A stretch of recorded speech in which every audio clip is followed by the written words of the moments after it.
Hi everyone, welcome back. In this video, I will show you guys how to increase the number of history states in your Adobe Photoshop. To do that, first open your Adobe Photoshop.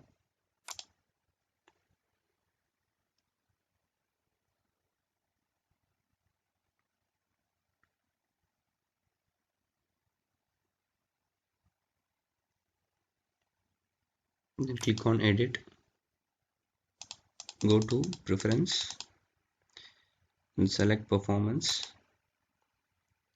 Here you can see the number of history states you can change it to your wish, but be careful that it will affect your RAM size. So change it according to your memory. So I'll change it to 100 for my case. And then click OK.